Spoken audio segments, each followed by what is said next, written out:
I'm gonna be working today on this 2014 Nissan Altima.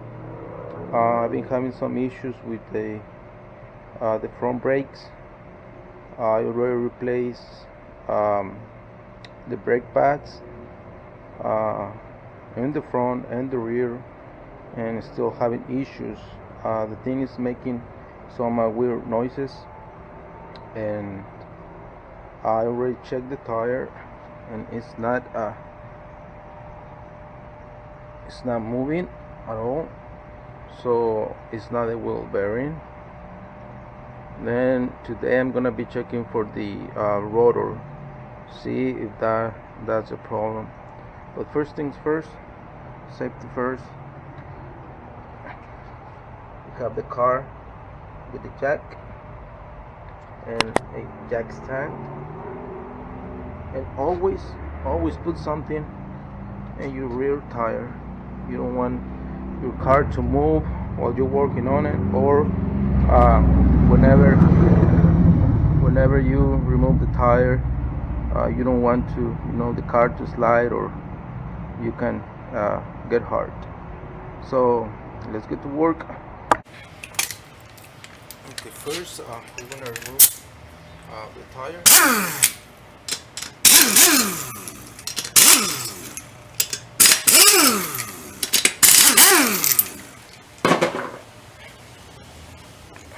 The lock.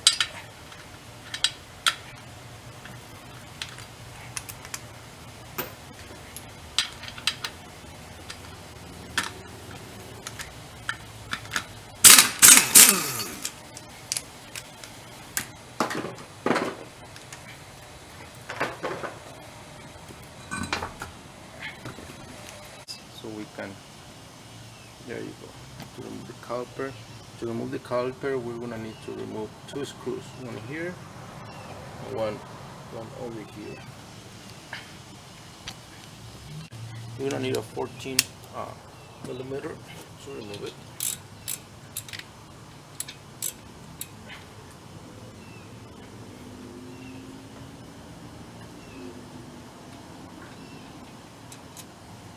Here's one.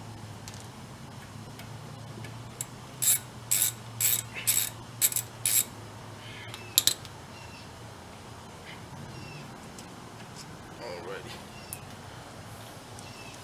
When you remove the two bolts, you're just gonna pull this thing out, but make sure you hold this thing.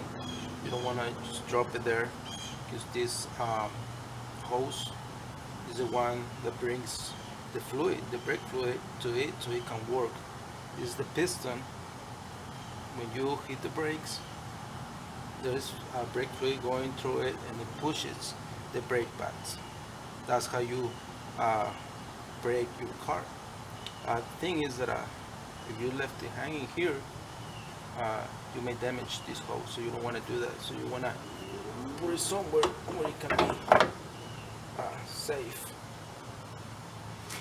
If you want to, you can put a zip tie there if you want it. It don't move. Okay. The brake pad.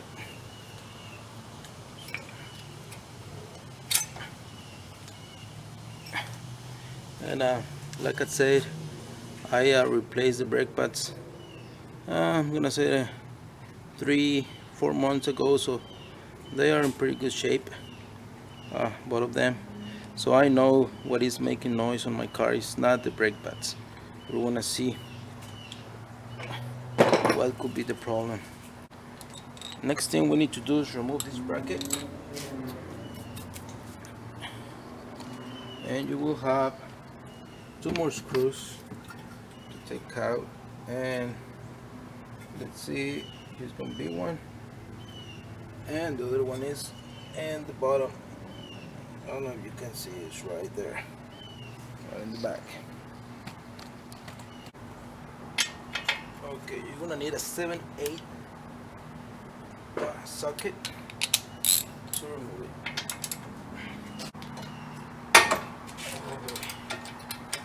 There you go.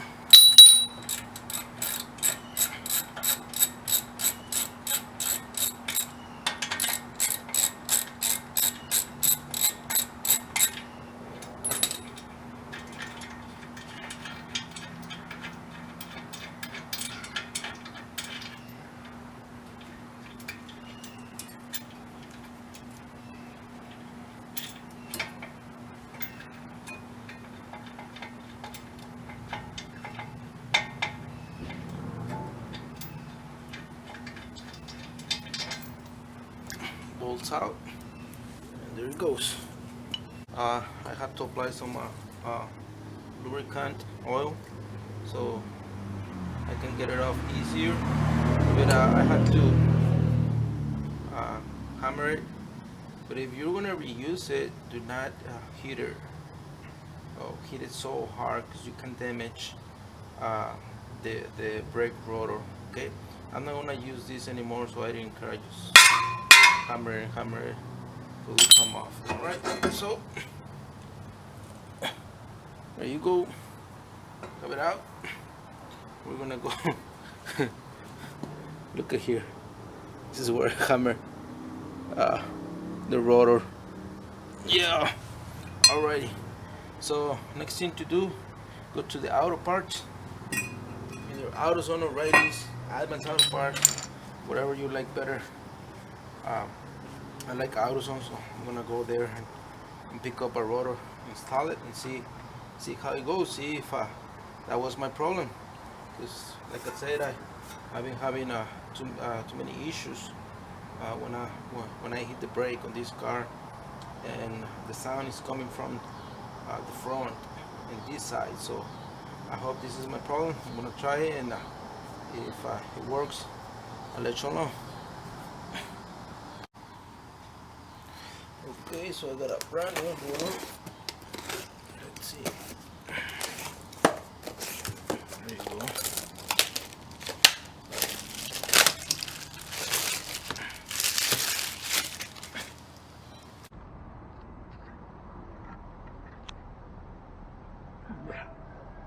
So we have to install everything back.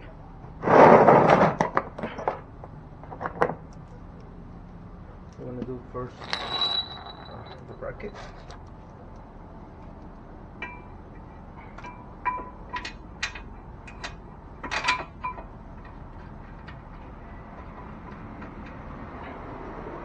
Remember the bolt.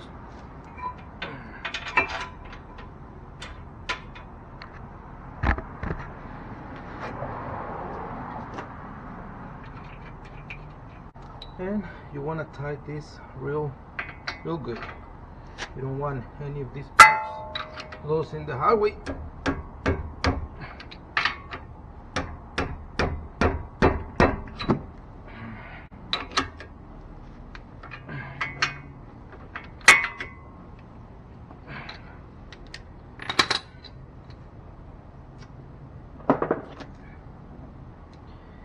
I'm gonna put our brake pads back and see how it goes.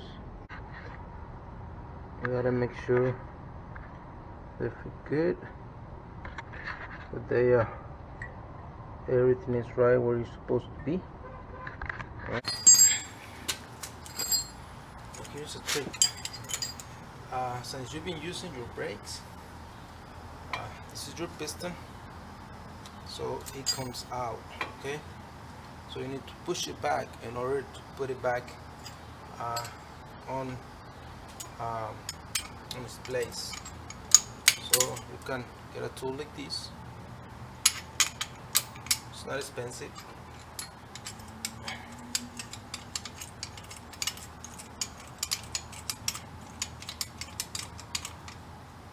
Put it back. There you go. A couple of turns.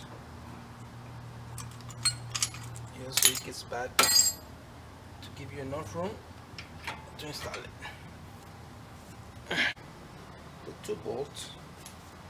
Remove.